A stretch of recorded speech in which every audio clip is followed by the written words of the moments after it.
ಪ್ರದೇಶವನ್ನ ನಿರ್ಲಕ್ಷ್ಯ ವಹಿಸ್ತಾ ಇರೋ ಸರ್ಕಾರ. ಸಾರ್ವಜನಿಕ ವಲಯದಲ್ಲಿ ಸರ್ಕಾರದ ನಡೆ ಬಗ್ಗೆ ತೀವ್ರ ಆಕ್ರೋಶ. ಬಾಣಂತಿ ಸಾವು, ನವಜಾತ ಶಿಶು ಮರಣದ ನಂತರ ಮತ್ತೊಂದು ವಿಚಾರ ಬೆಳಕಿಗೆ. ಕಲ್ಯಾಣ ಕರ್ನಾಟಕ ಪ್ರದೇಶದಲ್ಲಿ ಅಪೌಷ್ಟಿಕತೆಯಿಂದ ಬಳಲುತ್ತಿರುವ 51,130 ಮಕ್ಕಳು. ಪರಿಣಾಮಕಾರಿಯಾಗಿ ಅನುಷ್ಠಾನಗೊಳ್ಳದ ಮಕ್ಕಳ ದತ್ತು ಯೋಜನೆ. ಇದು ಸರ್ಕಾರದ ನಿರ್ಲಕ್ಷ್ಯವೇ? ಅಂಗನವಾಡಿ ಸಿಬ್ಬಂದಿಗಳ ನಿರ್ಲಕ್ಷ್ಯವೇ? ಈ ಎಲ್ಲಾ ವಿಚಾರಗಳ ಬಗ್ಗೆ ಮಾತನಾಡೋಣ. ನಮಸ್ಕಾರ. ಕಾಂಗ್ರೆಸ್ ಆಡಳಿತದ ಕರ್ನಾಟಕ ರಾಜ್ಯ ಸರ್ಕಾರವು ಕಲ್ಯಾಣ ಕರ್ನಾಟಕ ಪ್ರದೇಶಗಳನ್ನ ನಿರ್ಲಕ್ಷ್ಯ ವಹಿಸ್ತಾ ಇದೆ ಎಂಬ ಆರೋಪಗಳು ಕೇಳಿ ಬರ್ತಾ ಇವೆ. ಅದಕ್ಕೆ ಪುಷ್ಟಿ ಎಂಬಂತೆ ಅನೇಕ ವಿಚಾರಗಳು ಮುನ್ನೆಲೆಗೆ ಬಂದು ಸಾರ್ವಜನಿಕ ವಲಯದಲ್ಲಿ ಚರ್ಚೆಗಳಿಗೆ ಕಾರಣವಾಗಿದೆ. ಈಗ ಮತ್ತೊಂದು ವಿಚಾರ ಬೆಳಕಿಗೆ ಬಂದಿದ್ದು, ಕಲ್ಯಾಣ ಕರ್ನಾಟಕದ ಜನರು ಮಾತ್ರವಲ್ಲದೆ ಪೂರ್ತಿ ಕರ್ನಾಟಕದ ಜನರು ಕಳವಳವನ್ನ ವ್ಯಕ್ತಪಡಿಸಿದ್ದಾರೆ. ಹೌದು, ಆರ್ಥಿಕ, ಸಾಮಾಜಿಕ ಹಾಗೂ ಶೈಕ್ಷಣಿಕ ಸೇರಿ ಹಲವು ಕ್ಷೇತ್ರಗಳಲ್ಲಿ ಹಿಂದುಳಿದ ಜಿಲ್ಲೆಗಳನ್ನ ಒಳಗೊಂಡ ಕಲ್ಯಾಣ ಕರ್ನಾಟಕವನ್ನ ಸರ್ಕಾರ ನಿರ್ಲಕ್ಷ್ಯ ವಹಿಸುತ್ತಿದೆ ಅನ್ನುವ ಕೂಗು ಜೋರಾಗಿ ಇರುವ ಸಂದರ್ಭದಲ್ಲಿ ಇದಕ್ಕೆ ಪುಷ್ಟಿ ನೀಡುವಂತೆ ಈ ಭಾಗದ 51,130 ಮಕ್ಕಳು ಅಪೌಷ್ಟಿಕತೆಯಿಂದ ಬಳಲುತ್ತಿದ್ದಾರೆ ಅನ್ನೋ ಕಳವಳಕಾರಿ ಅಂಶ ಬಹಿರಂಗಗೊಂಡಿದೆ. ಸಾಮಾನ್ಯವಾಗಿ 6 ವರ್ಷದೊಳಗಿನ ಮಕ್ಕಳನ್ನ ಪ್ರತಿ ತಿಂಗಳು ಅಂಗನವಾಡಿ ಕೇಂದ್ರಗಳಲ್ಲಿ ವಯಸ್ಸಿಗೆ ತಕ್ಕ ಎತ್ತರ ಮತ್ತು ತೂಕವನ್ನ ಮಾಡಲಾಗ್ತದೆ. ಅದರನುಸಾರ ಮಕ್ಕಳನ್ನ ತೀವ್ರ ಹಾಗೂ ಸಾಧಾರಣ ಅಪೌಷ್ಟಿಕತೆ ಹೊಂದಿದ ಮಕ್ಕಳು ಎಂದು ವಿಭಾಗಿಸಲಾಗುತ್ತದೆ. ಈ ಸಮಯದಲ್ಲಿ ಒಂದು ವೇಳೆ ಮಕ್ಕಳಲ್ಲಿ ತೀವ್ರ ಅಪೌಷ್ಟಿಕತೆ ಕಂಡು ಬಂದರೆ ಅಂತಹ ಮಕ್ಕಳನ್ನ ಅಂಗನವಾಡಿ ಕಾರ್ಯಕರ್ತೆಯರು ಹತ್ತಿರದ ಸರ್ಕಾರಿ ಆಸ್ಪತ್ರೆಗೆ ಕರೆದೊಯ್ದು ಚಿಕಿತ್ಸೆ ನೀಡಿಸಬೇಕು.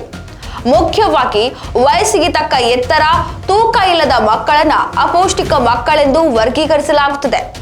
ಅಸಾಧಾರಣ ಅಪೌಷ್ಟಿಕತೆ ಮಕ್ಕಳಿಗೆ ಸರ್ಕಾರದ ಯೋಜನೆಗಳನ್ನ ತಲುಪಿಸಿ ಅಪೌಷ್ಟಿಕತೆ ನಿವಾರಿಸಬೇಕು. ಆದರೆ ಈ ಬಗ್ಗೆ ಇಲಾಖೆ ನಿರ್ಲಕ್ಷ್ಯ ವಹಿಸಿರುವುದು ಈಗ ಬೆಳಕಿಗೆ ಬಂದಿರುವ ಅಪೌಷ್ಟಿಕತೆ ಹೊಂದಿದ ಮಕ್ಕಳ ಸಂಖ್ಯೆಯಿಂದಲೇ ದೃಢಪಟ್ಟಿದೆ. ಇನ್ನು ಬಳ್ಳಾರಿ ಜಿಲ್ಲೆಯಲ್ಲಿ 637 ತೀವ್ರ ಹಾಗೂ 3,837 ಸಾಧಾರಣ, ಬೀದರ್ ಜಿಲ್ಲೆಯಲ್ಲಿ 734 ತೀವ್ರ ಹಾಗೂ 5,695 ಸಾಧಾರಣ, ಕಲಬುರಗಿ ಜಿಲ್ಲೆಯಲ್ಲಿ 2,050 ತೀವ್ರ ಹಾಗೂ 9,726 ಸಾಧಾರಣ, ಕೊಪ್ಪಳ ಜಿಲ್ಲೆಯಲ್ಲಿ 269 ತೀವ್ರ ಹಾಗೂ 3,305 ಸಾಧಾರಣ, ರಾಯಚೂರು ಜಿಲ್ಲೆಯಲ್ಲಿ 1,798 ತೀವ್ರ ಹಾಗೂ 11,102 ಸಾಧಾರಣ, ವಿಜಯನಗರ ಜಿಲ್ಲೆಯಲ್ಲಿ 1,018 ತೀವ್ರ ಹಾಗೂ 4,848 ಸಾಧಾರಣ, ಯಾದಗಿರಿ ಜಿಲ್ಲೆಯಲ್ಲಿ 503 ತೀವ್ರ ಹಾಗೂ 5,608 ಸಾಧಾರಣ ಅಪೌಷ್ಟಿಕತೆಯಿಂದ ಮಕ್ಕಳು ಬಳಲುತ್ತಿದ್ದಾರೆ ಅನ್ನುವ ಆಘಾತಕಾರಿ ಮಾಹಿತಿ ಹೊರಬಿದ್ದಿದೆ ಅನ್ನೋದನ್ನ ಪತ್ರಿಕೆಯೊಂದು ವರದಿ ಮಾಡಿದೆ. ರಾಜ್ಯದಲ್ಲಿ ಕಲಬುರಗಿ ಜಿಲ್ಲೆಯಲ್ಲಿ ಅತಿ ಹೆಚ್ಚು ತೀವ್ರ ಅಪೌಷ್ಟಿಕತೆಯಿಂದ ಬಳಲುತ್ತಿದ್ದಾರೆ.